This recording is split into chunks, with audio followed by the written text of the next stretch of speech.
era digital didefinisikan sebagai 5A. Aware, appeal, ask, act, dan advocate.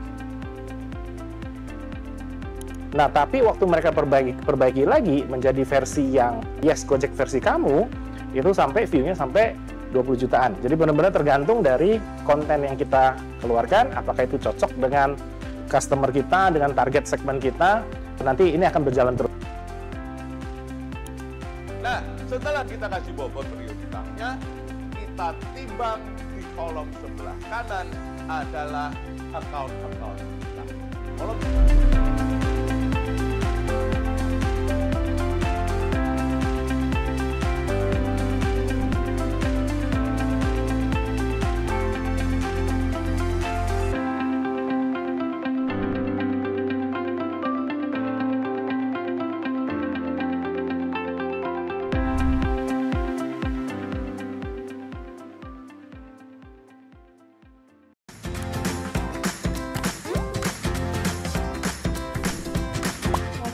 Mark+ Online Community. Ingin berkontribusi dalam survei-survei online? Memiliki minat dan insight yang bisa dibagi dalam dunia bisnis dan marketing? Mau dapat hadiah uang tunai dan emas? Bahkan hadiah yang bisa kamu request sendiri? Kalau iya, kamu wajib banget follow Instagram @mochi_id. Di @mochi_id, kamu bisa isi survei secara online yang sedang berlangsung, sekaligus dapat kesempatan untuk memenangkan hadiah yang totalnya jutaan rupiah. Yuk follow @mochi_id.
ada peraturan dari pendidikan sendiri mengatakan bahwa yang namanya kuliah jarak jauh itu adalah kuliah ilegal.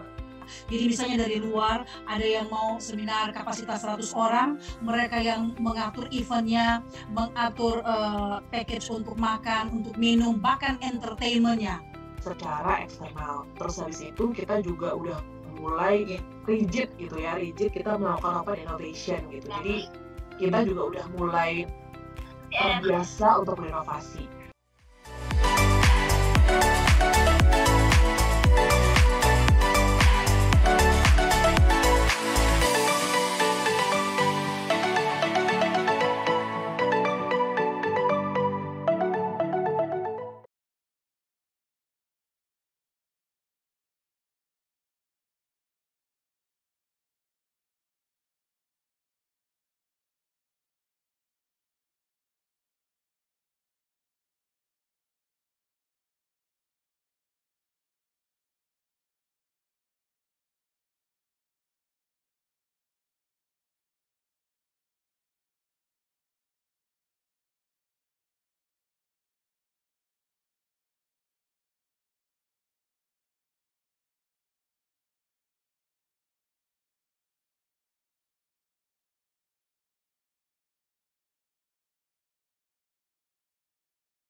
dikatakan sukses dalam kita melakukan inovasi juga harus clear juga supaya kita bisa melakukan monitoring.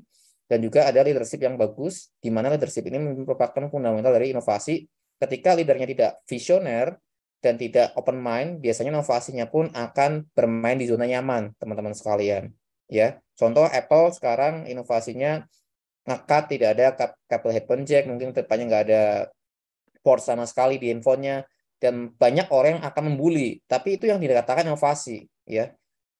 Dengan hal yang simpel, menghilangkan sesuatu yang orang sebenarnya comfortable dan nggak ada masalah, tapi digantikan dengan yang lain yang sifatnya wireless. Nah, ini juga yang namanya inovasi. Jadi inovasi itu sebenarnya menyelesaikan masalah dengan solusi yang lebih baru, dan mungkin kebanyakan orang nggak bisa menerima itu di awal. Nah, itu jangan takut ya teman-temannya, namanya inovasi udah pasti tidak akan 100% diterima oleh audiens di pertama. Tapi setelah itu, seiring berjalannya waktu, karena mereka baru experience and then menikmati hasilnya, mereka akan pelan-pelan percaya dan akhirnya mau memakai inovasi yang kita lakukan. Dan yang tidak kalah penting adalah kolaborasi. Karena sangat tidak mungkin inovasi dilakukan sendiri, karena nanti cost-nya akan sangat besar, waktunya yang dibutuhkan akan lama, dan biasanya di dunia ini tidak ada yang literally benar-benar new atau baru, teman-teman. Sebelumnya sudah pernah ada. Makanya nanti kolaborasi perlu dilakukan, misalkan dengan customer, kita sebut sebagai co-creation, dengan company lain, misalkan co-branding, atau even dengan competitors, dengan competition di situ ya, untuk expand capabilities kita, sehingga kita bisa meng-serve market yang lebih besar. Contohnya adalah kolaborasi antara Gojek dan Bluebird, yang dulunya mereka musuhan di awal-awal ya, bahkan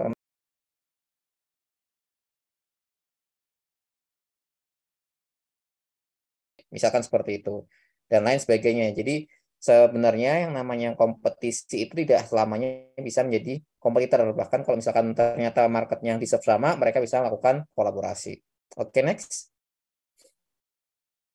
Selanjutnya, apa yang perlu dipilih ya dalam melakukan inovasi? Yang tadi saya sebutkan, inovasi apakah pertanyaannya perlu dilakukan secara radikal atau tidak? Ternyata tidak. Ada 4 opsi yang bisa kita pilih dalam melakukan inovasi. Yang pertama itu yang kiri bawah adalah kita sebut sebagai rutin, di mana definisinya itu adalah meleverage existing business model dan meleverage existing technical competencies. Jadi kompetensinya sudah ada dan bisnis modelnya pun tidak dirubah yang ekstrim. Contohnya di sini ada next generation 3 series dari BMW, kemudian ada new 3D animated film untuk Pixar dan lain sebagainya. Jadi produknya itu juga tidak berbeda jauh dibandingkan produk mereka sekarang ya, sehingga tidak ada sesuatu yang dibutuhkan atau dirubah secara radikal. Nah, ini yang kita biasanya kalau bisa conclude sekarang Apple melakukan hal ini seperti itu ya. Kalau kita move ke kanan bawah, itu adalah namanya radical, yang dimana itu adalah require new technical competencies. Biasanya di sini itu totally different nih bisnisnya. For example, misalkan Apple yang sekarang, contohnya saya Apple aja biar teman-teman kebayang ya. Apple itu sekarang perusahaan device ya. Ada komputer, ada smartphone, ada apa namanya aksesoris dan lain sebagainya. Terus mereka ingin mengeluarkan electric vehicle atau mobil listrik. Nah, itu namanya radical innovation, yang dimana itu adalah require new technical competencies juga di situ ya. Atau bahkan nanti bisa ke kanan atas juga nih teman-teman, architectural, yang dimana itu membutuhkan new business model. Contohnya di sini adalah digital imaging dari Polaroid dan juga Kodak yang sangat konvensional, akhirnya mereka go to digital seperti itu ya. Dan yang terakhir itu yang kiri atas namanya disruptive, di mana di sini definisinya requires new business model tapi hanya perlu meleverage existing technical competencies. Misalkan di sini dulunya ada video rental ya, yang sekarang akhirnya berubah jadi video on demand. Dulu Netflix pun seperti itu ya. Kemudian ada ride sharing service, tadinya taksi, sekarang jadi ada ride sharing service. Kompetensinya mereka sebenarnya udah ada, karena udah ada basic knowledge-nya dan lain sebagainya, tapi bisnis modelnya berubah, yang tadinya offline jadi online. As simple as that. Ya. Oke, next. Nah, kemudian ada 12 dimensi ya yang teman-teman bisa leverage dalam melakukan inovasi. Jadi kalau ada pertanyaan, Mas Reza, apa sih yang bisa kita leverage di satu organisasi atau perusahaan ketika kita melakukan inovasi? Ada 12 opsi ya teman-teman ya, yang nanti teman-teman bisa baca detailnya ya, yang bisa kita lakukan dalam melakukan inovasi. Misalkan di sini ada offerings ya. Contohnya definisinya adalah melakukan inovasi dari segi produk dan juga services di sini. Atau juga kita bisa dari segi platformnya ya yang bisa kita innovate. Bahkan kita bisa innovate juga dari segi supply chain-nya, pengiriman, delivery dan sebagainya. Bisa juga kita dari brand-nya yang kita melakukan rebranding, bisa juga di-enhance dari segi customer experience-nya dan lain sebagainya. Nah, ini teman-teman bisa banyak opsi untuk melakukan inovasi mulai dari offering sampai ke brand. Next. Nah, kemudian apa yang kita sebut dengan kolaborasi ya tadi ya, sebenarnya kolaborasi itu adalah sederhananya bagaimana kita melakukan kerjasama dengan pihak eksternal sehingga objektif yang ingin kita capai bisa tercapai dengan optimum antara dua belah pihak seperti itu. Nah, kolaborasi ini pun juga nanti akan ada beberapa opsi ya. Misalkan antara leader di satu corporate dengan teman-teman R&D atau research development di satu perusahaan tersebut, atau bisa crowdsourcing juga, jadi di mana opini-opini dari publik dikolek semuanya, bisa biasanya dari market research, baru nanti disampaikan ke teman-teman research and development dari perusahaan tersebut, ya. Atau nanti bisa dibalikin lagi nih yang nomor 4 ya, innovation co-creation, jadi setelah mereka buat, dapat gathering dari publik ya, semua informasinya, kemudian diramu produknya, kemudian dibalikin lagi ke publik, kira-kira ada improvement atau tidak. Nah, ini bisa dilakukan juga. Sehingga produk atau solusi kita atau inovasi kita bisa semakin relevan ketika kita melibatkan masyarakat atau potensi customer kita dalam melakukan inovasi. Nah, biasanya itu juga akan meminimalisir terjadinya dissatisfaction ya, yang terjadi ketika kita nanti melaunch produk atau services kita karena kita sudah mengakomodasi apa yang dibutuhkan oleh calon potensial customer kita dan apa yang dihindari ya atau ditakuti oleh calon potensial kita dari layanan atau services yang akan kita berikan. Next. Nah, kemudian dari inovasi sendiri ada DNA ya yang bisa kita pelajari, yang dimana di sini sebenarnya inovasi itu ada keywords-nya juga di sini. Yang pertama adalah associating. Jadi bagaimana caranya kita mengkonekkan dots yang ada supaya bisa menemukan benang merahnya seperti apa. Kemudian kita perlu meng-questioning atau menanyakan kira-kira ketika ada satu masalah tersebut, ya udah ketahuan benang merahnya, apakah ini the real problem dari masalah tersebut, atau ini sudah menjadi fundamental atau ultimate questions yang memang kita perlu pecahkan, atau mungkin sebenarnya ada masalah-masalah lain yang belum kita capturing di situ. Nah, baru sudah ketahuan ya, dan kita memiliki hipotesis ya, sama seperti kayak skripsi teman-teman sekalian ya. Dari hipotesisnya kita perlu testing nih, biasanya paling sederhana melakukan observasi di situ ya. Dilihat dari behavior sekitar, apakah memang benar apa yang kita pertanyakan ini merupakan fenomena atau masalah yang terjadi di masyarakat. Nah, kemudian setelah itu kita bisa experimenting juga ya, melakukan testing juga ketika kita udah punya solusi ya, temporary solution namanya, untuk melihat apakah penerimaannya bagus apa enggak, dan disitulah yang nanti akan terkolek banyak feedback dari teman-teman atau audiens atau target segmen yang ingin kita sasar di situ.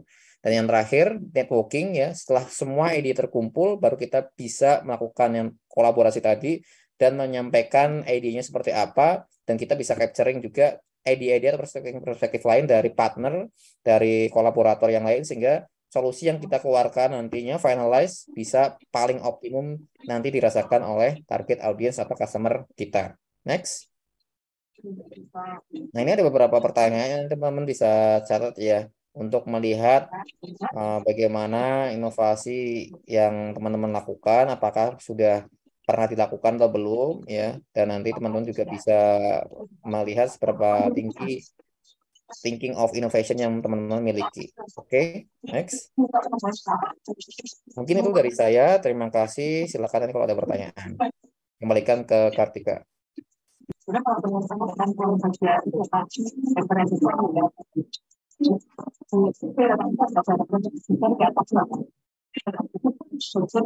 kasih Mas Reza atas pemaparannya.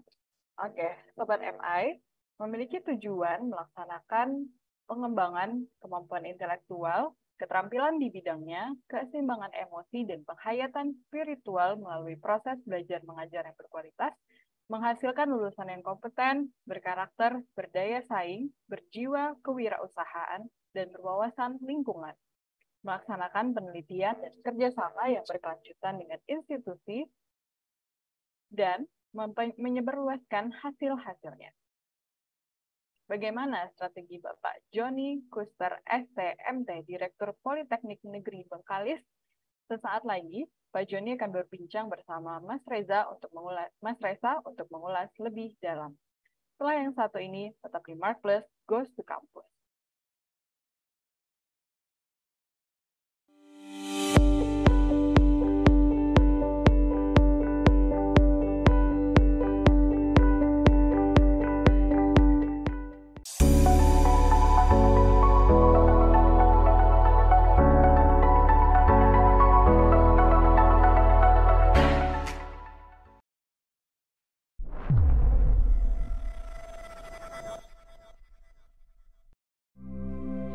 Dari pulau terluar di Indonesia, pulau yang berbatasan langsung dengan Selat Melaka, kota yang dijuluki dengan kota terubuk.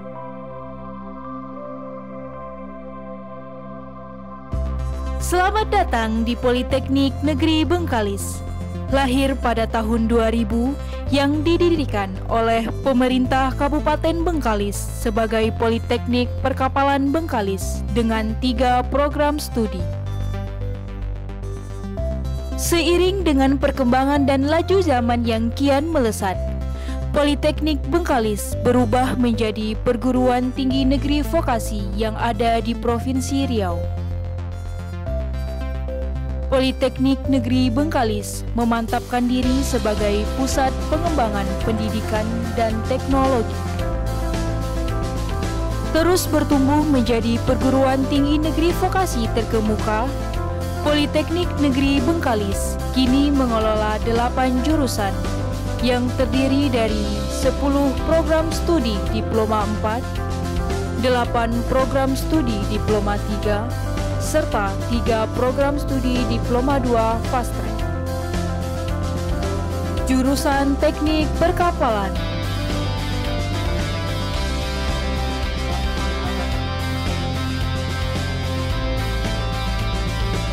jurusan Teknik Mesin,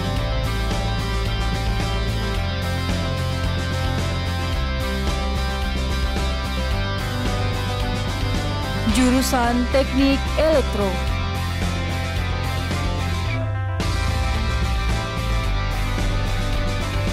jurusan Teknik Sipil,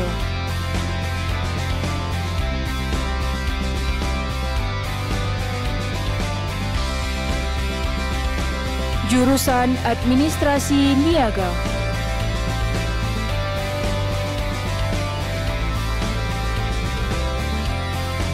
jurusan Teknik Informatika,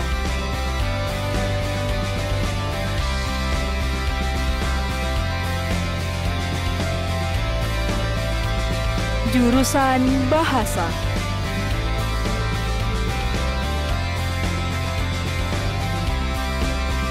jurusan Kemaritiman,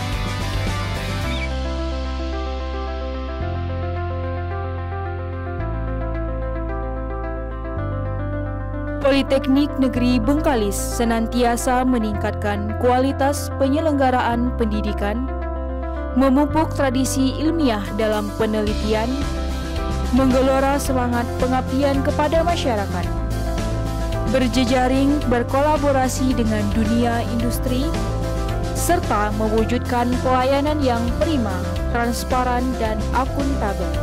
Visi Politeknik Negeri Bengkalis menjadi perguruan tinggi vokasi terkemuka berstandar nasional dan internasional. Untuk mencapai visi tersebut, Polbank melaksanakan proses pendidikan yang menunjang pada penguasaan keahlian kepakaran tertentu, sehingga diharapkan akan menghasilkan lulusan yang kompeten, berkarakter, daya saing, berjiwa wirausaha, dan mempunyai wawasan lingkungan. Teknik tak hanya menjadi intisari keberadaan, tetapi juga menjadi nafas perjuangan. Politeknik Negeri Bengkalis menjadi salah satu kampus penyelenggara program teknik yang menghasilkan lulusan yang berkompeten di bidangnya. Politeknik Negeri Bengkalis terus menjalankan program pemberdayaan sebagai stimulus untuk mengembangkan sumber daya dosen dan mahasiswa. Pengembangan riset serta produk inovatif menjadi solusi atas kesalahan yang ada pada masyarakat. Politeknik Negeri Bengkalis menjadi rumah para juara, ekosistem yang mendukung mencetak sumber daya manusia berkualitas, kompetitif, dan berwawasan global sehingga mampu bersaing di tingkat nasional maupun internasional. Kolaborasi adalah kunci kemajuan dalam upaya menjadi kampus berdaya saing global. Politeknik Negeri Bengkalis berkolaborasi dengan sejumlah institusi berskala nasional dan internasional, baik di bidang industri, pemerintahan, maupun institusi pendidikan. Politeknik Negeri Bengkalis memiliki beberapa prestasi di tingkat nasional maupun di tingkat internasional. Pada tahun 2018, mahasiswa Politeknik Negeri Bengkalis memperoleh 6 medali di ajang Perseni ke-12 Politeknik se-Indonesia. Dan di tahun 2019, Politeknik Negeri Bengkalis juga sebagai juara 1 di 3 ajang ASEAN Skill Kompetisi di bidang software solusi, kemudian graphic design, dan kategori welding. Juga di tahun 2020, mahasiswa kita mengikuti kegiatan di internasional dalam kegiatan I3CE yang dilaksanakan oleh Politeknik Malaka, dan mahasiswa kita memperoleh juara 1. Politeknik Negeri Bengkalis merupakan penyumbang terbanyak mahasiswa judul proposal yang dibiayai oleh kementerian, yaitu sebanyak 32 judul untuk PKMV. Mahasiswa kita merupakan juara 1 dari kegiatan BAC kategori Master of Ceremony.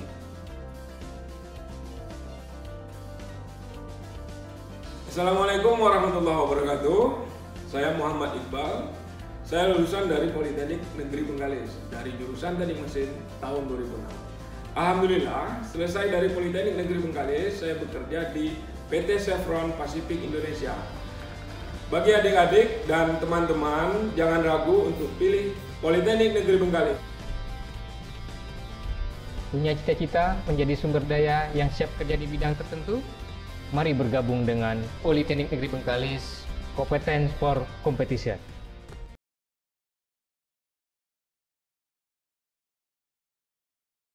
Oke. Halo Pak Joni. Halo Pak Reza. Apa kabar Pak? Alhamdulillah sehat. Pak Reza gimana kabarnya Pak? Ya Pak, baik Pak. Oke nih Pak, kita tanpa memperpanjang waktu, silakan Pak Joni untuk menyampaikan materi. Pak, silakan Pak, monggo Pak. Baik, terima kasih Pak Reza. Izin berpantun boleh Pak Reza ya? Boleh Pak, boleh. Siap. Terima kasih. Air beriak tanda tak dalam. Air tenang seperti berlian.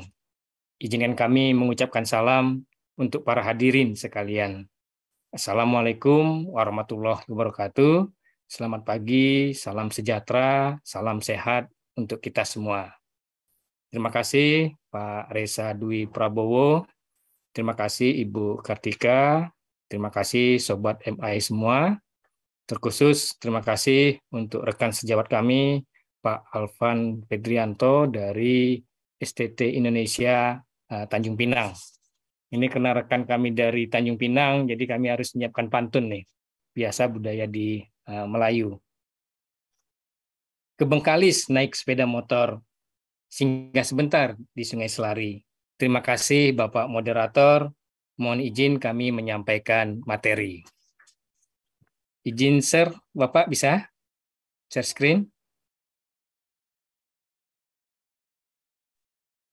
Ya, boleh Pak. Oke, apa sudah kelihatan materinya? Sudah Pak. Oke, terima kasih. Jadi mohon izin sedikit kami menyampaikan sejarah berdirinya dan berkembangnya Politeknik Negeri Bengkalis sampai saat ini. Awalnya banyak lulusan SLTA sederajat di Kabupaten Bengkalis, khususnya di Pulau Bengkalis, belum berkesempatan untuk melanjutkan ke pendidikan tinggi karena alasan letak geografis. Maka pada tahun 2000, Pemda Bengkalis berinisiatif untuk mendirikan sebuah perguruan tinggi dengan nama Politeknik Bengkalis. Setelah memperoleh izin resmi, maka pada tahun 2001, Politeknik Bengkalis mulai menerima mahasiswa baru, tepatnya pada tanggal 17 September 2001. Dan tanggal ini kami jadikan sebagai tanggal hari lahirnya atau dies natalis dari Politeknik Negeri Bengkalis. Awalnya ada 5 program studi, yaitu teknik perkapalan, teknik mesin, teknik elektro, teknik sipil, dan administrasi niaga, dengan jumlah total mahasiswa lebih kurang 150 orang. Seiring berjalan waktu, Polbank terus berkembang, dan pada tahun 2006 kami menambah 2 program studi baru, yaitu D3 Bahasa Inggris Bisnis dan D3 Teknik Informatika. Di tahun 2009, kami mencoba untuk mengusulkan menjadi perguruan tinggi negeri. Alhamdulillah 2 tahun berproses. Di tahun 2011 kami dari perguruan tinggi swasta menjadi perguruan tinggi negeri berdasarkan Peraturan Menteri Pendidikan Nasional Nomor 28 Tahun 2011, tepatnya tanggal 29 Juli 2011, dan sejak itu status kami menjadi perguruan tinggi negeri. Terus berkembang, hampir setiap tahun kami menambah program studi baru dalam rangka menyesuaikan dengan kebutuhan di lapangan, kebutuhan di industri. Kemudian yang menjadi tolak ukur kami di tahun 2020 sesuai dengan arahan dari Kementerian Pendidikan Kebudayaan, Riset dan Teknologi, kemudian di bawah Dirjen Pendidikan Vokasi, kami menerapkan link and match dan Merdeka Belajar Kampus Merdeka. Dan di tahun 2022 kami menambah 3 program studi, dan sini agak-agak menarik. Kenapa kami katakan menarik? Karena program studi yang kami buka adalah Diploma 2 jalur cepat. Nah, kenapa dikatakan jalur cepat? Karena biasanya untuk Diploma 2 itu membutuhkan waktu lebih kurang 4 semester. Nah, di D2 jalur cepat kita hanya butuh waktu 3 semester. Karena 1 semester lagi kita ambil dari RPL pada saat mereka di SMK. Yang menjadi keunikan lain adalah 3 semester perkuliahan tadi itu 1 semester dilaksanakan di kampus dan 2 semester dilaksanakan di industri. Sehingga dengan harapan nanti setelah lulus mereka bisa langsung bekerja di tempat mereka melaksanakan perkuliahan. Di tahun 2022 kami juga mengupdate Diploma 3 Administrasi Bisnis menjadi sarjana terapan bisnis digital. Ini melihat perkembangan teknologi digital saat ini. Jadi secara keseluruhan dari awal kami berdiri di tahun 2001 kami hanya ada 5 program studi, sekarang alhamdulillah sudah mencapai 21 program studi. Kemudian dari lebih kurang 150 mahasiswa, saat ini mahasiswa kami sudah berjumlah lebih kurang 3.300 orang. Nah, tentu perkembangan ini menjadi motivasi bagi kami bagaimana ke depan Polbank terus lebih baik, baik dari sisi kualitas maupun dari sisi kuantitas. Sehingga ada beberapa metode atau program-program yang sedang terus kami jalankan. Kalau Pak Reza menyampaikan tadi, ada beberapa inovasi-inovasi yang harus dikembangkan. Dan salah satu inovasi yang kami lakukan adalah kolaborasi ataupun kerjasama.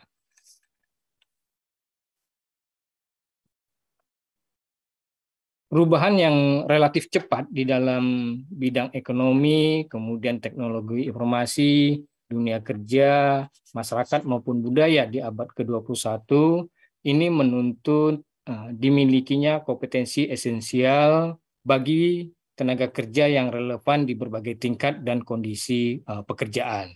Sehingga bangsa Indonesia dapat menyiapkan tenaga kerja yang berkualitas, yang mampu mengatasi berbagai tantangan.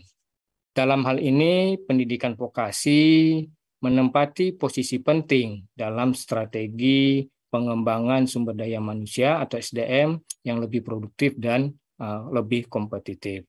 Pendidikan vokasi adalah pendidikan yang mempersiapkan tamatannya mampu bekerja pada bidang tertentu. Diharapkan dengan adanya kerjasama yang lebih erat dengan dunia usaha, dunia industri, dan dunia kerja, maka visi, misi, dan isi pembelajaran di pendidikan vokasi juga akan semakin dekat dengan realitas di dunia usaha dan dunia kerja tersebut.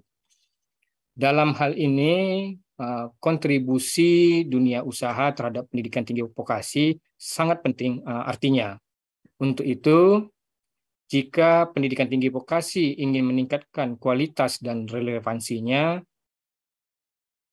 maka kerjasama dengan dunia usaha bukan lagi hanya penting, tetapi sudah merupakan suatu keharusan.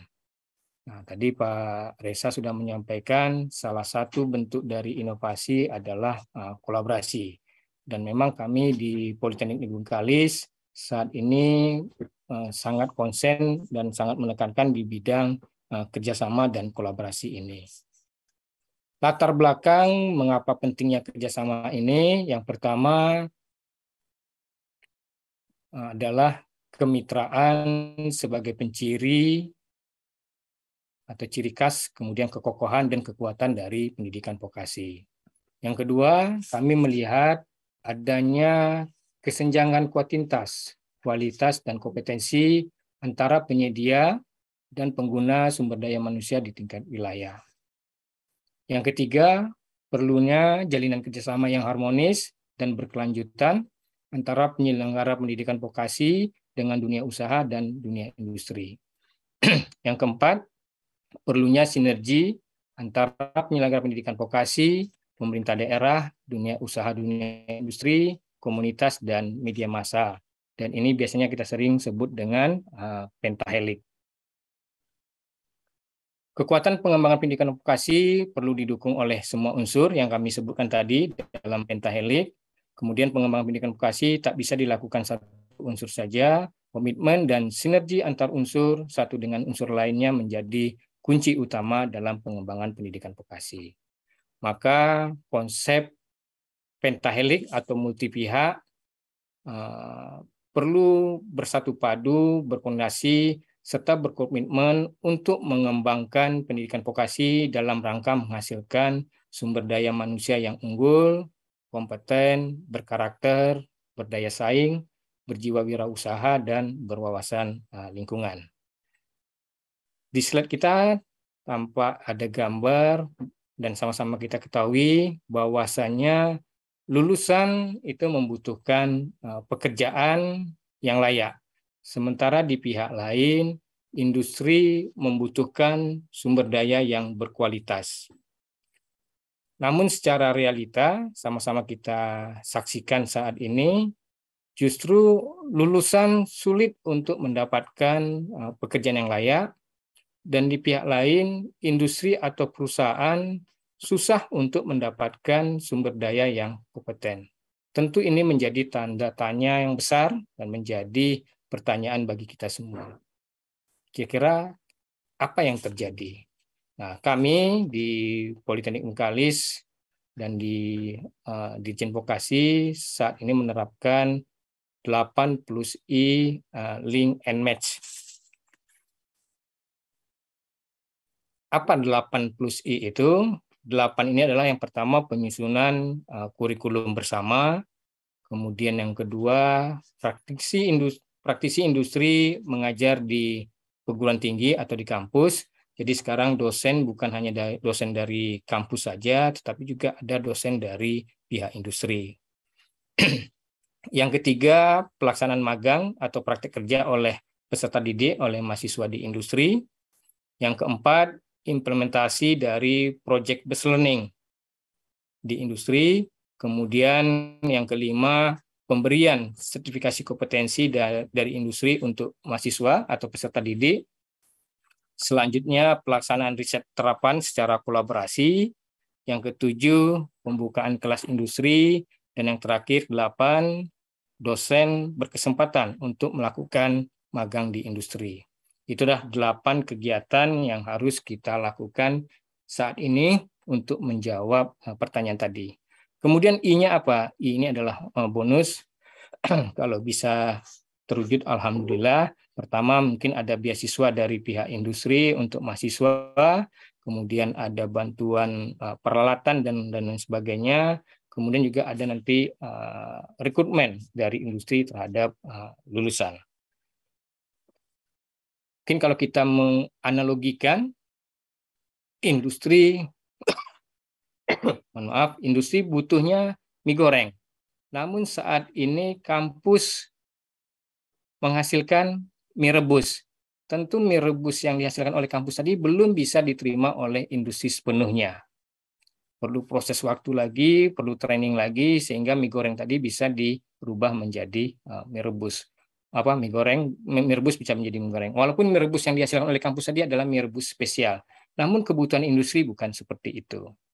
Nah, tadi kita menyatakan ada kurikulum kita susun bersama. Di sini maksudnya resep kita buat bersama. Jadi kurikulum itu disusun oleh pihak kampus dan pihak industri. Kampus pinginnya apa? Dan itu dimasukkan ke dalam resep tadi. Kemudian setelah resep kita buat bersama, kemudian kita masak bersama. Jadi yang mengajar bukan hanya dosen dari kampus, tapi juga ada dosen-dosen praktisi. Setelah kita masak bersama, kemudian kita cicipi bersama melalui proses magang tadi. Nah, pada saat magang kan ketahuan, pada saat kita mencicipi ketahuan apakah ini kurang pedas. Kalau kurang pedas berarti kita harus menambah cabai, berarti kita harus menambah kurikulum yang dibutuhkan. Kalau kurang asin berarti kita harus menambah garam. Nah, setelah dicicipi bersama, kemudian nanti hasilnya akan dinikmati oleh pihak industri.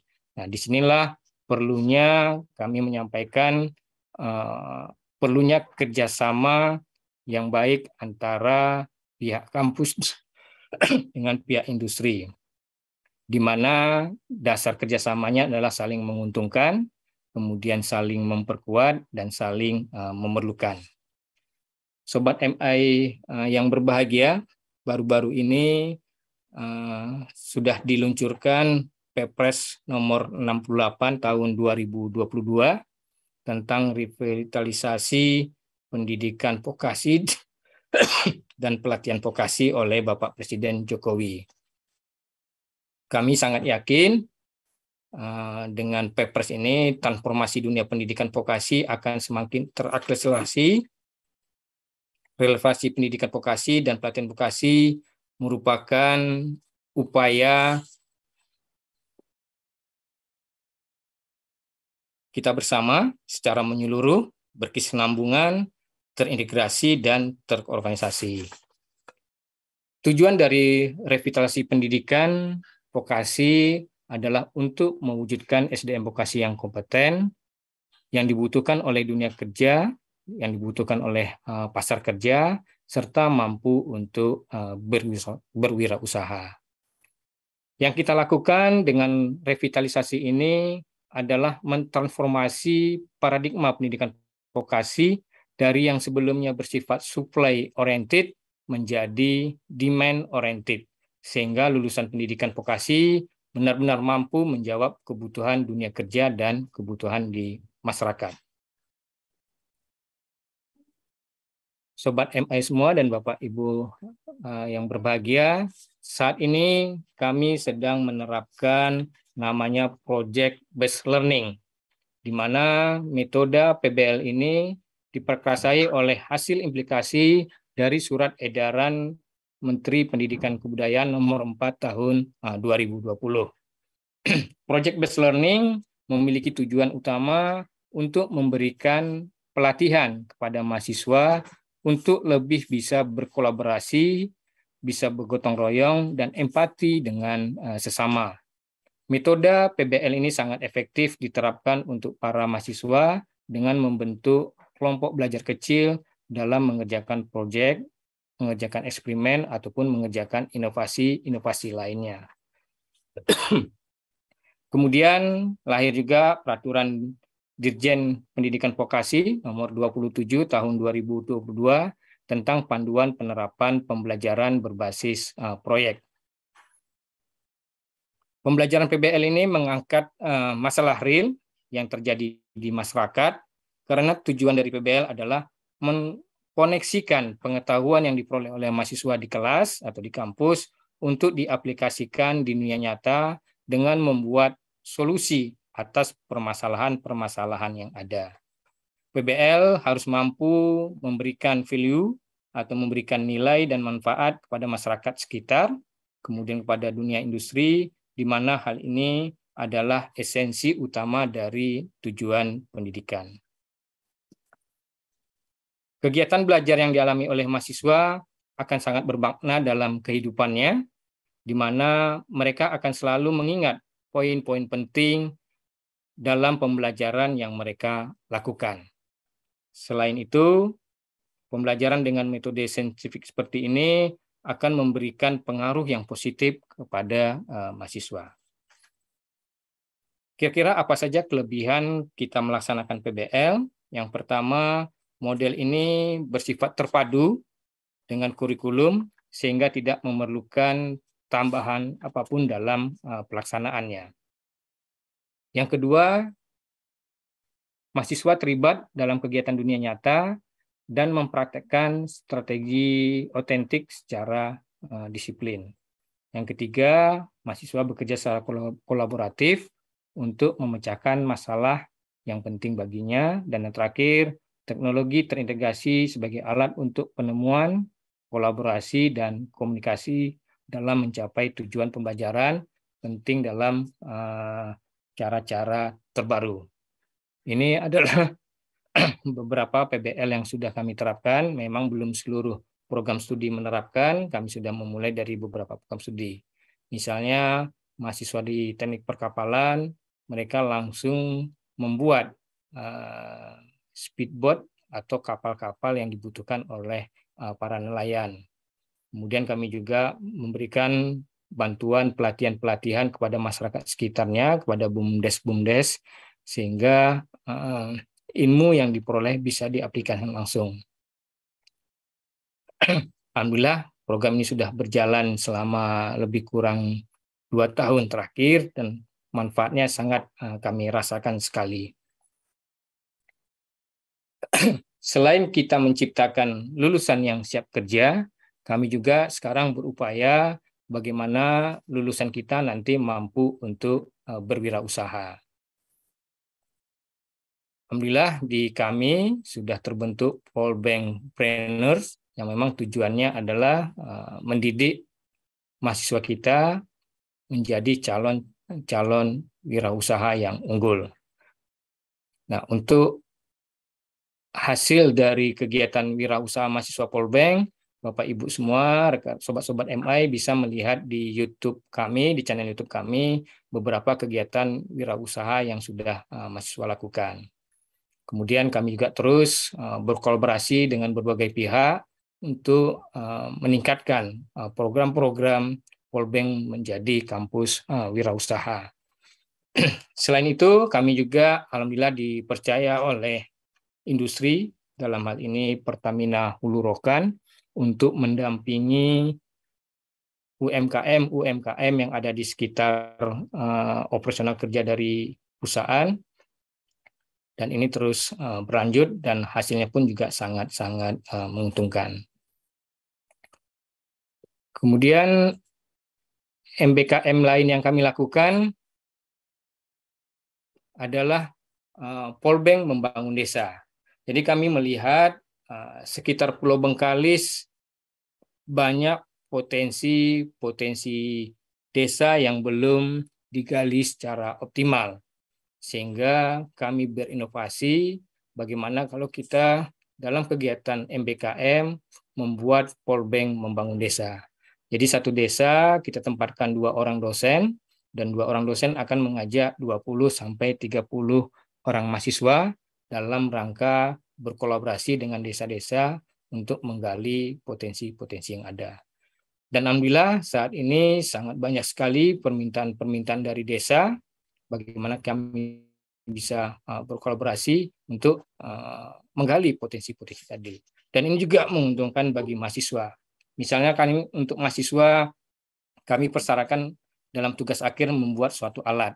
Nah, dengan Polbank Membangun Desa, material atau bahan-bahan tadi bisa bersumber dari desa, mahasiswa tinggal membuatnya, kemudian setelah berhasil, telah jadi alat tadi, ini kita serahkan kembali kepada desa. Jadi ini adalah kolaborasi yang sama-sama menguntungkan bagi semua pihak. Mungkin itu Sobat MA yang dapat kami sampaikan. Bunga mekar di perbukitan, sawah luas di perdesaan. Terima kasih atas perhatian, mohon maaf atas kekurangan. Kami akhiri, Assalamualaikum warahmatullahi wabarakatuh.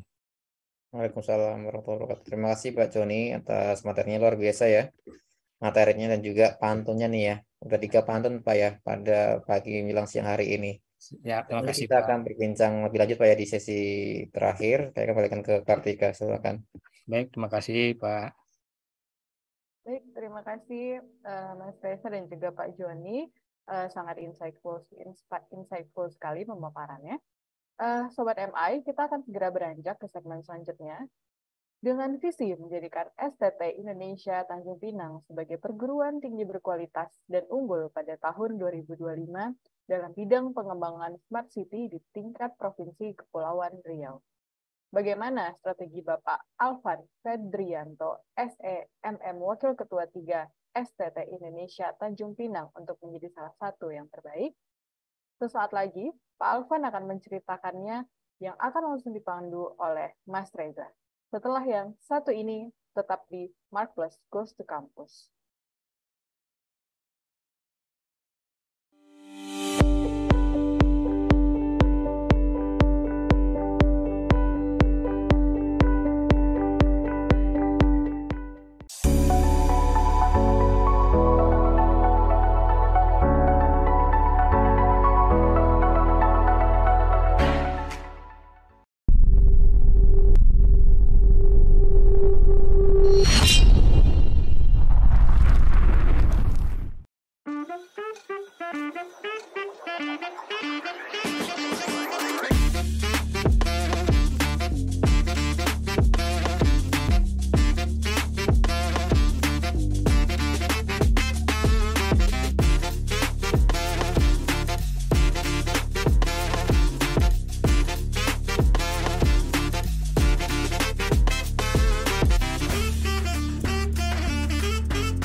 Ini deh kami kasih tahu serunya berkuliah di Sekolah Tinggi Teknologi Indonesia Tanjung Pinang, dan juga kami akan kasih tahu apa aja sih fasilitas yang ada di sini.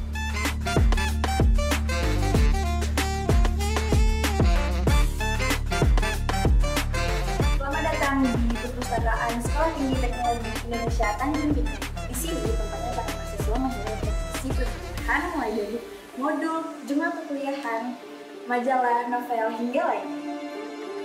Selain modul perkuliahan, di sini juga menyediakan hasil laporan kerja praktek dari alumni, sehingga bisa menjadi referensi buat kamu kerja praktek nanti.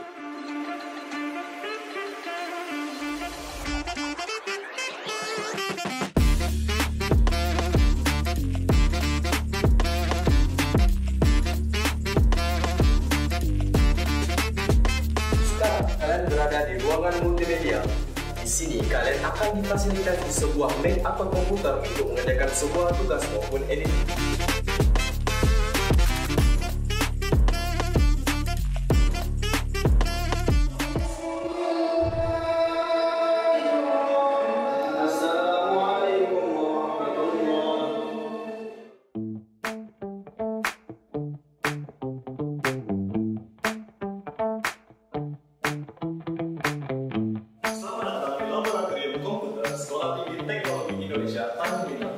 Di sini kalian akan belajar bahasa pemrograman mulai dari bahasa C++, JavaScript, dan bahasa pemrograman lainnya.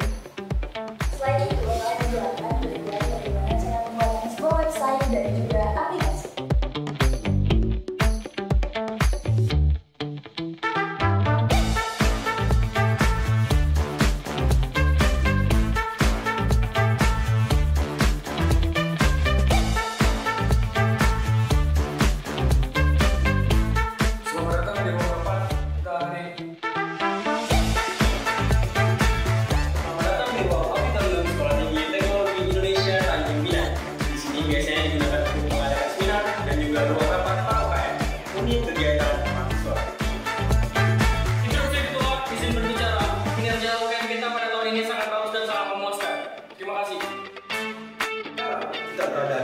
multimedia. Di sini kalian akan mendapatkan fasilitas alat-alat multimedia, contohnya kamera, remote, dan lain-lainnya. Di sini kalian akan diajari loh bagaimana menjadi editor dan juga broadcaster. Halo, aku Alia, selamat datang di ruangan multimedia. Hari ini aku akan menjelaskan kepada kalian apa saja sih fasilitas yang ada di STTI. Selain fasilitas kami, di STTI juga ada bukan futsal, jadi kalian bisa sekalian refreshing nih.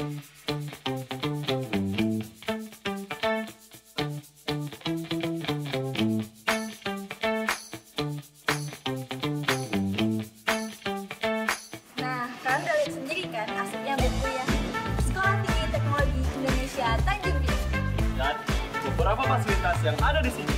So, kami tunggu kalian di Sekolah Tinggi Teknologi Indonesia Tanjung Pinang.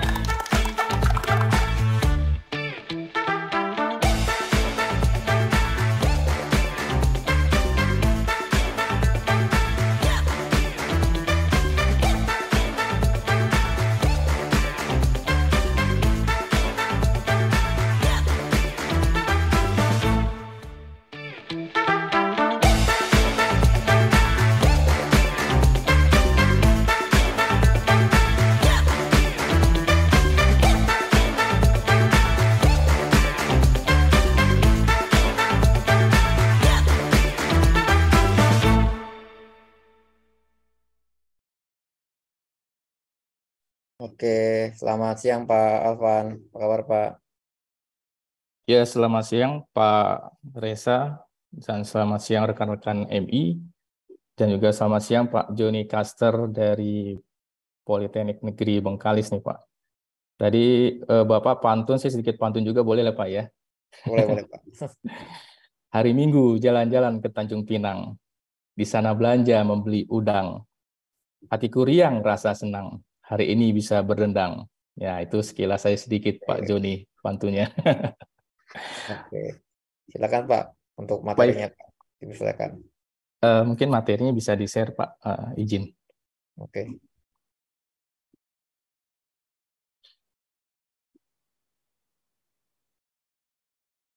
Baik, Bapak-Bapak semua, rekan-rekan dari MI dan juga peserta di MI ini. Kebetulan sini saya akan membahas tentang employability skill ya, after pandemic. Jadi ini pembahasan yang memang ranahnya ketika pandemi kemarin kita mengalami turbulensi ya, tentang hal yang banyak yang kita berkaitan dengan keahlian juga. Dan di sini coba saya sharing berbagi tentang bagaimana employability skills ini after pandemic. Mungkin next, lanjut.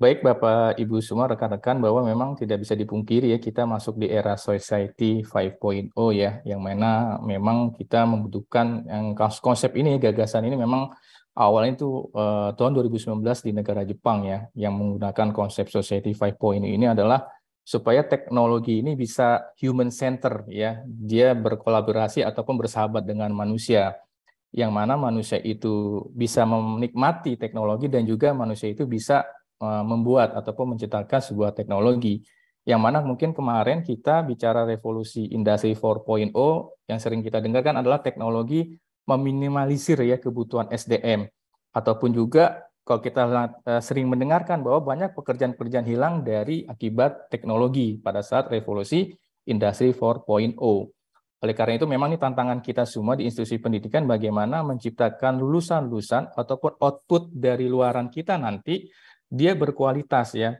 cakap ya, tidak hanya mungkin dia bicara nanti core skill, vocational skill, tapi juga bagaimana kecakapan employability skill ini bisa memadai. Oke, next. Nah, kalau kita lihat di sini, jadi memang kita akan memberikan ruang ya di sini, sedangkan memang kalau kita bicara skill, kalau kita lihat di sini ya, di British Council mengatakan bahwa keterampilan yang membentuk SDM terampilan berkualitas itu memang ada tiga keterampilan. Pertama adalah core skills, ya, lalu ada employability skill dan juga vocational skills. Dan di sini memang kita coba dari STT ini memberikan ruang di ketiganya ini, ya, supaya apa? Supaya nanti bisa memenuhi output keluaran. Karena gini, kalau kita bicara teknologi di era society 5.0 itu kan kayak IoT, kayak artificial intelligence, bahkan big data, itu sudah dijalankan ya di beberapa perguruan tinggi pun. Bahkan di kita juga di STT ini hal-hal tersebut sudah dijalankan. Nah, tinggal bagaimana dari ketiga keterampilan ini termasuk kayak core skill ya, keterampilan dasar ini. Keterampilan dasar istilahnya adalah kompetensi inti. Misalnya nih inputan kita nih, mahasiswa kita nih, misalnya dia jurusannya teknik informatika, sistem informasi ataupun mungkin teknik mesin ya. Dia harus ada core skill-nya. Apa core skill-nya? Kalau core skill kita dulu mungkin kalau di SMA kita bicara nanti tentang citizenship ya, kewarganegaraan.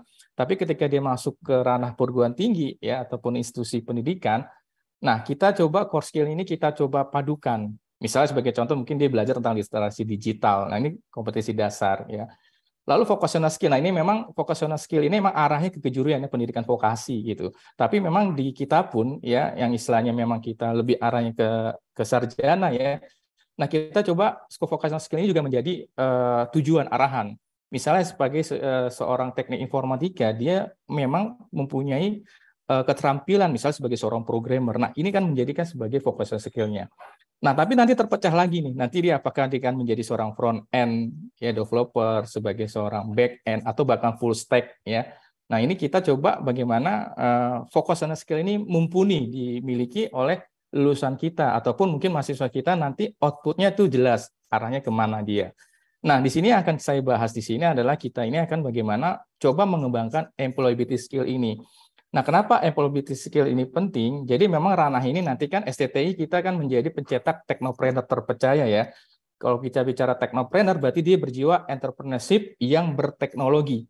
Nah, coba kita beri ruang di sini employability skill ini adalah bagaimana kemampuan yang memang di luar tadi core skill dan vocational skill yang mana dia bisa memiliki. Misalnya contoh kayak leadership-nya, creative thinking yang memang dibutuhkan ya tidak hanya dalam dunia kerja tapi ketika dia juga berentrpreneurship ataupun menjadi seorang wirausaha. Oke, next. Nah, kalau kita lihat di sini literasinya bisa dikatakan bahwa kalau kita bicara employability skill memang adalah kalau menurut ELO ya mendefinisikan bahwa memang keterampilan, pengetahuan dan kompetensi yang meningkatkan kemampuan seseorang untuk mendapatkan dan mempertahankan suatu pekerjaannya. Sehingga apa? Sehingga output dari lulusan kita ini dia bisa bertahan ya. Tidak hanya dia bisa menguasai core skill ataupun vocational skill-nya, tapi dia juga membutuhkan employability skill yang memang nanti dibutuhkan ketika dia lulus ya. Entah dia masuk ke dalam pekerjaan ataupun di bidang profesionalnya, ataupun dia akan menjadi seorang wirausahawan atau seorang entrepreneur. Sehingga terbentuk tiga keahlian tadi. Nah, disinilah mungkin dari kita STT memberi ruang ini, bagaimana employability skill ini bisa diciptakan ataupun masuk ke dalam output dari mahasiswa ataupun lulusan dari kami. Nah, kalau kita lihat di sini dari keputusan Menteri bahwa sebenarnya kalau kita bicara tentang employability skill itu ada 8 aspek sertifikasi sebenarnya kalau kita lihat di sini contohnya komunikasi, kerjasama tim, penyelesaian masalah, gitu kan, inisiatif dan usaha, organisasi dan lain sebagainya. Dan ini memang ranahnya, arahnya adalah kompetensi yang menjadi pembeda bagi output atau lulusan dari institusi pendidikan yang memang nanti dia akan bersaing ya, bertarung ketika dia nanti bicara tentang teknologi, tapi dia juga bisa memahami tentang pentingnya employability skill dalam dirinya. Oke, next lanjut. Nah, kalau kita lihat di sini, Bapak Ibu semua, memang kalau kita lihat di gunung es kompetensi, kalau kita lihat kompetensi di sini, memang menurut Spencer, bahwa output dalam arti inputan kita ya, peserta didik kita ini memang mumpuni dia ketika kita bicara tentang keterampilan ya, skill-nya, dan pengetahuan knowledge-nya. Dan ini memang kalau kita lihat ukur, terlihat, pasti akan tertampak. Gitu. Misalnya contoh sebagai seorang data analis. Nah, keterampilan seorang data analis di kita itu dia biasanya mampu menggunakan bahasa pemrograman, ya, bisa Python, SQL, ya Java. Itu yang tertampak, ya, terlihat sebagai seorang mahasiswa misal jurusan sistem informasi, maka dia menjadi seorang data analis, gitu kan, keterampilan tampak gitu. Nah, begitu juga dengan pengetahuan knowledge-nya, dia sudah paham tentang dasar-dasar pemrograman, dia paham tentang statistik dan matematika ataupun algoritma ya seperti itu. Nah, kompetensi ini terlihat ya tampak. Nah, tinggal bagaimana kita mengolah yang tadi yang tak terlihat. Nah, ini ranahnya adalah masuknya ke employability skill tadi. Ya, berkaitan tentang konsep dirinya, attitude, self concept ya, personality-nya, ya kepercayaan dirinya, Ya, misal sebagai seorang programmer dia percaya diri dan dia mampu tahan ya dengan karakternya, motifnya, dan bahkan berpikir thinkingnya yang memang saat ini sangat dibutuhkan, baik kita bekerja di dunia profesional ataupun menjadi seorang wirausaha. Dia creative thinking, inovasi, ya, critical thinking, bahkan menjadi seorang analytical thinking. Nah, ini masuk ke ranah sebagai kompetensi pembeda yang memang akan kita berikan ruang sehingga apa?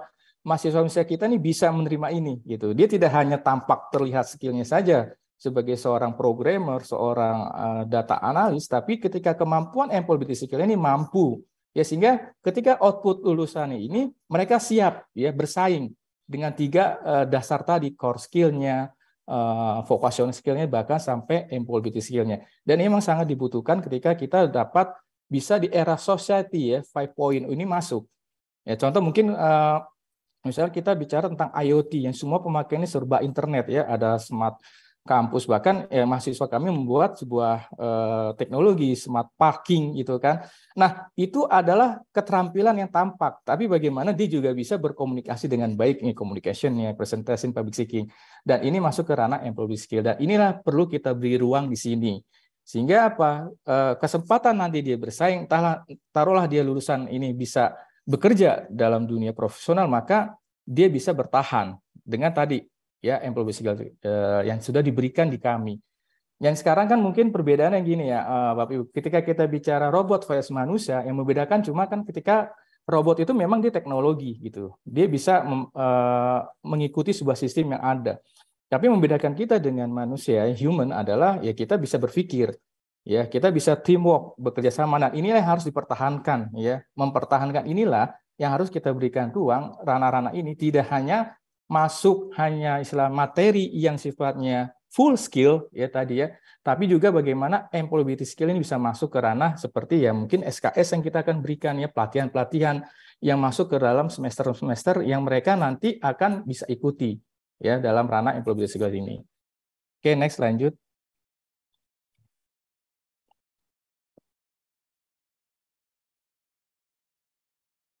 Nah, ini bagaimana kita bisa memberikan ruang ya dengan beberapa materi yang ada. Ini sebagai contoh bagaimana dia bisa menjadi seorang yang interpersonal, intrapersonal. Tadi saya bilang tadi gitu kan, dia walaupun dia seorang programmer, dia sebagai seorang data analis, tapi dia juga bisa mumpuni di hal ini. Bagaimana dia bisa menjadi seorang leadership ya, creative thinking. Dan ini dibutuhkan ketika memang lulus dia menjadi seorang wirausaha ya, sebagai seorang technopreneur ya. Lalu bagaimana teamwork-nya, team building-nya, ya. Lalu bagaimana kita bicara tentang critical thinking-nya, problem solving-nya, communication dan negotiation, bahkan sampai design thinking, ya. Ketika dia mau ingin berentrepreneur, menjadi seorang wirausaha, teknopreneur, maka design thinking ini diperlukan, gitu kan. Bagaimana dia mempunyai konsep yang mempunyai empati dan sebagainya macam. Nah, inilah ruang yang akan kita berikan, ya, kepada peserta didik supaya tadi, ya, mumpuni. Ya, output lulusan ini bisa bersaing di era yang memang sudah benar-benar sekarang berubah. Dari revolusi industri 4.0 tadi, yang mana teknologi bisa mengurangi SDM, yang bahasanya kita dulu sering dengar pekerjaan akan hilang, ya banyak sekali pekerjaan hilang akibat revolusi industri 4.0, tapi ketika era society 5.0 yang digagas oleh Jepang ini, kita suruh human center nih, bersahabat nih. Ya, bagaimana teknologi ini bisa digunakan dengan manusia dan manusia itu bisa menciptakan. Ya, bagaimana bisa saling menguntungkan lah ya dari era society 5.0 dan bahkan besok mungkin akan ke depan apalagi nih yang akan kita dapati. Nah, intinya di sini adalah bagaimana kita menyiapkan output lulusan kita ini supaya dia bisa mumpuni dalam 3 skill tadi. Core skill-nya, lalu bagaimana dia vocational skill tadi ya. Dan employability skill ini yang harus kita beri ruang juga gitu kan, supaya entah dia setelah lulus akan menjadi seorang pekerja ya, sebagai seorang programmer ataupun mungkin data analis, dan bahkan menjadi seorang entrepreneur ya, karena memang ketika dia menjadi seorang entrepreneur maka diperlukan tadi banyak hal-hal yang sifatnya employability skill yang bisa mempertahankan dia ya, contoh mentalnya lah seperti itu ya. Karena kan target kita memang sebagai pencetak technopreneur ini adalah supaya apa? Mempertahankan tadi jiwa mental dalam arti usahanya dan kemampuan dia berpikir ya, seperti itu. Oke, next. Nah, ke depan memang kita STT ini punya target adalah menjadi pencetak teknopreneur terpercaya. Ya, teknopreneur terpercaya adalah seorang entrepreneurship yang memang dia punya keahlian teknologi.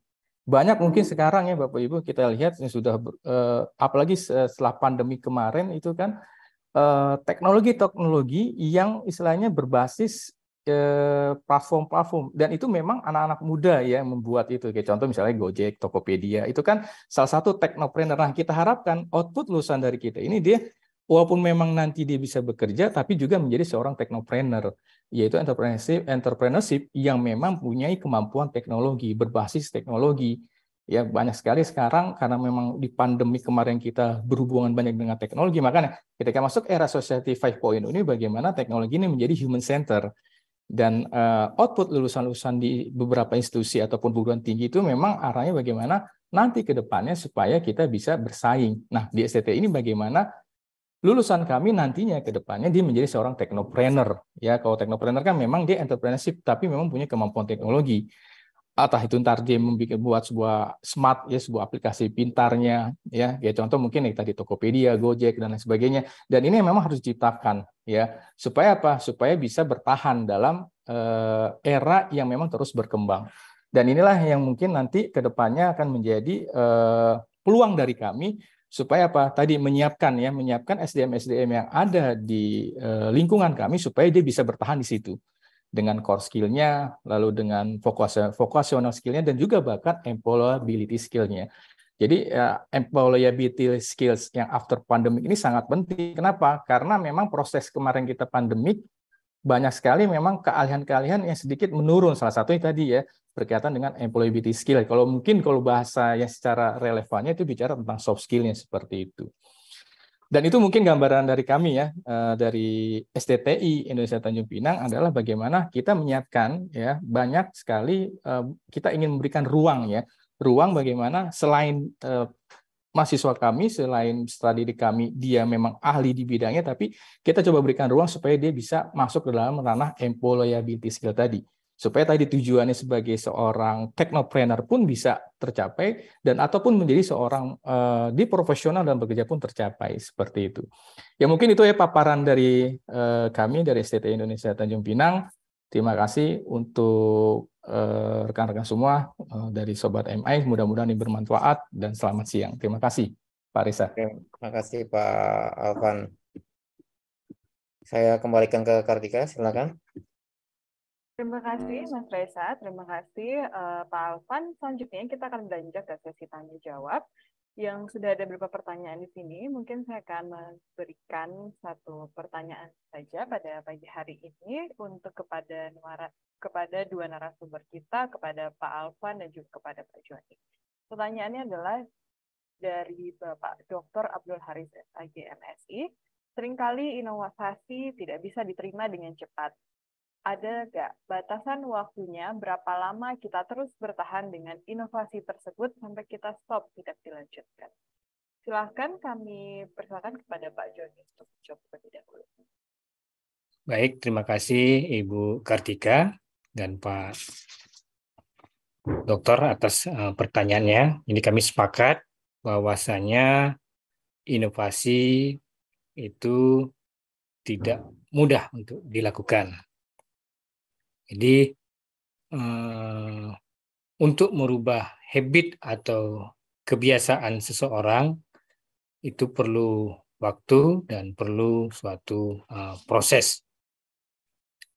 Inovasi biasanya bisa diterima oleh masyarakat atau seseorang apabila sudah menampakkan hasil-hasil nyata atau solusi-solusi dari permasalahan yang ada. Namun yang terpenting di sini menurut kami adalah bagaimana kita mampu mempunyai pikiran yang terbuka untuk selalu mencoba hal-hal yang baru kita lakukan dan tidak perlu terlalu ekstrim. Walaupun sedikit perubahan, tapi kita perlu untuk melakukan perubahan-perubahan untuk menuju yang lebih baik lagi. Secara umum, tidak ada batasan waktu untuk melakukan inovasi ini ataupun hasil dari inovasi ini. Namun kalau waktunya terlalu lama, tentu orang atau masyarakat akan jenuh sendiri, sehingga inovasi yang kita tawarkan secara sendirinya akan ditinggalkan oleh masyarakat ataupun orang lain. Seperti yang kami lakukan saat ini di Politeknik Bengkalis, Project Based Learning, itu belum seluruh program studi bisa untuk melakukannya, karena memang ada hal-hal teknis yang belum bisa kita sesuaikan. Mungkin seperti itu, Ibu Kartika. Baik, selanjutnya kepada Bapak Alvan. Baik, terima kasih. Jadi memang kalau kita bicara inovasi, memang ini kan berkaitan dengan culture juga ya, perubahan gitu. Bagaimana kita bisa, sebenarnya kalau kita tenggat waktu itu memang kita mungkin harus membuat sebuah rencana strategi ya, berapa lama kita harus membuat sebuah inovasi ini sehingga dia bisa berdampak gitu. Dan akhirnya memang jadi evaluasi. Kalaupun memang dalam 1 tahun sampai 2 tahun ke depan ini memang inovasi ini belum berjalan, adalah kita evaluasi ada problemnya di mana gitu. Tapi sekali lagi ketika kita bicara change adalah culture gitu. Kita mesti dulu culture-nya. Itu kan aspek satu-satu ini seperti apa. Sehingga apa? Sehingga ketika nanti dari inovasi yang memang tadi yang kita harapkan ini baru berjalan 20%, ataupun mungkin 50%, maka itu akan menjadi evaluasi. Nah, apakah ini berjalan atau tidaknya, otomatis ketika kita sudah ada evaluasi tadi, kenapa nih baru berjalan 50%, maka culture ini akan berubah gitu. Dan itu akan bertahap. Jadi tidak ada berhenti ya, sebenarnya tidak ada stop juga berkaitan inovasi gitu kan, karena dia akan berlanjut. Jadi gini, culture itu akan merubah semuanya sebenarnya. Kalau kita memang bisa kalau bahasanya bersabar ya, bersabar terhadap inovasi tersebut gitu. Satu visi, misi dan bersama dalam tujuan bersama. Nah, biasanya dalam satu lingkup visi yang sama ini mungkin ada yang mental gitu kan, karena perubahan culture ini. Dan itu mungkin hukum alam ya, kalau kita bicara tentang teknologi dan segala macamnya, itu adalah hal yang lumrah. Tinggal bagaimana kita evaluasi ini tetap berjangka. Seperti itu sih kalau maksud dari saya. Terima kasih. Baik, terima kasih Pak. Ini izin kepada dua narasumber lagi. Saya ada satu pertanyaan lagi dari peserta kita. Pertanyaannya adalah, Pak, bagaimana kedua kampus yang Bapak pimpin tidak hanya mampu mengisi dunia industri, namun juga mampu menciptakan lapangan industri? Silahkan, kepada Pak Alvan dulu nih sekarang tukeran. Baik, terima kasih Mbak Kartika yang tadi saya bilang bahwa STT ini kita ingin ke depannya bagaimana mencetak teknopreneur ya. Teknopreneur adalah entrepreneurship yang memang dia berbasis teknologi ataupun dia mempunyai keahlian dalam bidang teknologi. Oleh karena itu tadi ya kita bagaimana memberikan ruang pembelajaran yang memang bagaimana dia bisa menjadi seorang entrepreneurship. Nah, kita kan ada nih mata kuliah entrepreneur ya, mungkin semua perguruan tinggi ada. Lalu kita ada program pasar mahasiswa. Nah, pasar mahasiswa ini adalah bagaimana dia bisa berinteraksi dalam arti dirinya sebagai seorang berusaha, tapi dia mempunyai keahlian dalam bidang teknologi itu tadi. Nah, oleh karena itu dari STTI bagaimana kita bisa output kita menjadi seorang teknopreneur, ya entrepreneurship wirausahawan yang memang dia berbasis teknologi atau punya keahlian teknologi dan akhirnya itu membuka lapangan kerja gitu kan. Sebenarnya sih kalau kita lihat sih sudah ada tapi masih kecil-kecil gitu kan. Apakah dia berkolaborasi dengan temannya membuat sebuah sistem segala macam, tapi memang bagaimana ke depannya supaya ini terstruktur sehingga apa? Muncullah teknopreneur yang memang dari STTI Tanjung Pinang ini. Seperti itu dari saya.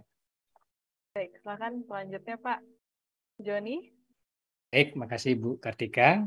Jadi memang tidak bisa kita pungkiri dengan kemajuan teknologi akan membatasi beberapa bidang pekerjaan bagi lulusan kita. Sehingga banyak potensi-potensi peluang kerja yang seharusnya bisa diraih oleh lulusan kita digantikan oleh teknologi. Sehingga untuk mengatasi hal tersebut, mau tidak mau, kami di Politeknik Bengkalis juga mengembangkan bagaimana lulusan kita mampu berjiwa kewirausahaan. Sehingga kami menerbitkan yang namanya Polbankpreneurs. Nah, ini sudah kami lakukan, dan alhamdulillah memang ternyata banyak mahasiswa kita yang berminat di bidang wirausaha tersebut. Nah, ini dibuktikan ada beberapa kegiatan yang ditawarkan oleh pihak kementerian, mahasiswa kita mampu untuk merebutnya dan mampu untuk mengaplikasikannya dalam pembelajaran. Nah, kami juga membentuk inkubator bisnis. Ini adalah kolaborasi antara mahasiswa dengan lulusan dalam rangka untuk mempelajari bagaimana membangkitkan jiwa wirausaha tersebut. Kemudian kami juga melibatkan dosen dan mahasiswa untuk mengembangkan UMKM yang ada di sekitar Bengkalis. Ini adalah dalam rangka untuk pembelajaran bagi adik-adik mahasiswa, sekaligus menarik minat mereka menjadi calon seorang wirausaha. Mungkin seperti itu, Bu Kartika. Baik, terima kasih kepada kedua narasumber. Mungkin terakhir ada closing statement dari Mas Reza kepada Mas Reza. Oke, terima kasih Mbak Kartika. Terima kasih Pak Alfa, Joni atas pemaparan materi yang luar biasa ya, serta sesi Q&A-nya. Dari saya sih closing statement untuk inovasi tadi ya, adalah yang pertama, kesimpulannya adalah ketika kita melakukan inovasi, ya teman-teman sekalian, jangan terpikir untuk melakukan inovasi yang radikal terlebih dahulu. Jadi, start from small thing atau from small step itu sangat penting ya.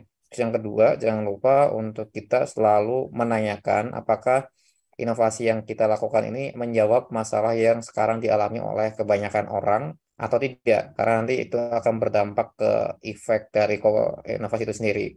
Dan yang terakhir itu adalah jangan lupa untuk melakukan kolaborasi ketika kita melakukan inovasi untuk mempercepat proses inovasi dan juga memperlebar dampak dari inovasi tersebut. Itu dari saya, Kartika. Terima kasih. Terima kasih, Mas Reza. Baiklah, Sobat MI, sesi tadi juga sekaligus menutup perjumpaan kita dalam program Marketplace Goes to Campus episode kali ini. Bagi Sobat MI, jangan lupa saksikan terus Marketplace Goes to Campus setiap hari Sabtu pukul 10.00 waktu Indonesia Barat. Saya, Kartika, beserta kerabat kerja yang bertugas, dengan menerapkan protokol kesehatan, pamit undur diri. Jangan lupa like, comment, and subscribe Marketplace channel untuk mendapatkan update terbaru. Stay clean, stay healthy, stay safe Indonesia. Sampai jumpa. Terima kasih, Pak. Terima kasih. Pak, terima kasih. Selamat siang. Terima kasih. Terima kasih Pak Joni. Sampai jumpa lagi. Terima kasih, Pak.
resah dan bingung menyatu, membelah satu angkuh manusia. Inikah akhir dunia? Doa yang khusyuk meretas sambil petunjuk asapku merasuk.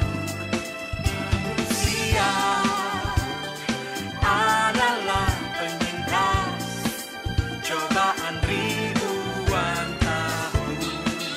Mengapa kali ini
Recording stopped.